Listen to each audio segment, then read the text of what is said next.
સમાચારોમાં આગળ વધીએ। નાયબ મુખ્યમંત્રી હર્ષ સંઘવીએ આમ આદમી પાર્ટી ઉપર પ્રહાર કર્યા। હર્ષ સંઘવીએ કહ્યું કે મુસ્લિમ મતો માટે આમ આદમી પાર્ટી ગંદી રાજનીતિ કરી રહી છે, રસ્તા પર નમાજ અને મજારના રક્ષણ જેવા વચનો આપી રહી છે।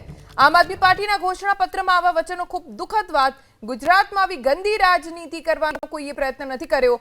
આપમાં ટિકિટના નામે 3 થી 5 લાખની ઉઘરાણીના આરોપ પણ લાગ્યા છે। નહીં, એમને તો એવું કહ્યું છે, ગમે ત્યાં નથી કહ્યું। એમને ખુલ્લેઆમ જાહેરમાં એમના ઉમેદવારોએ મુસ્લિમ સમાજ વચ્ચે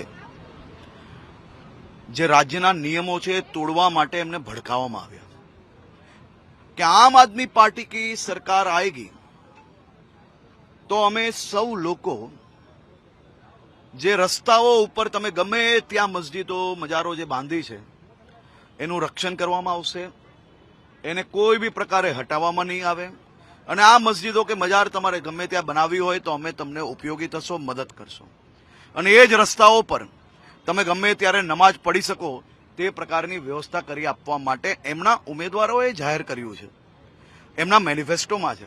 ખૂબ જ દુઃખદ વાત છે અને શરમ આવે છે કે ગુજરાતમાં ક્યારે બી આ પ્રકારની ગંદી રાજનીતિ રમવાનો કોઈ પ્રયત્ન નથી કર્યો, પણ ભારતીય જનતા પાર્ટીનો એક બી કાર્યકર્તા જ્યાર સુધી એના શરીરમાં લોહી હશે ત્યાર સુધી ગુજરાતના પ્રત્યેક નાગરિકોને સુરક્ષિત રાખવાની જવાબદારી જે ગુજરાતના નાગરિકોએ આપી છે એ અમારો બધા જ કાર્યકર્તા સંકલ્પબદ્ધ રીતે કામગીરી કરતા રહેશે અને આ મુંગેરીલાલ કે હસીન સપને એમની વાતો અને મારા રાજ્યના નાગરિકની સુરક્ષા એ બધી જ જવાબદારી જ્યારે અમને આપી છે તો અમે મજબૂતાઈથી નિભાવશો।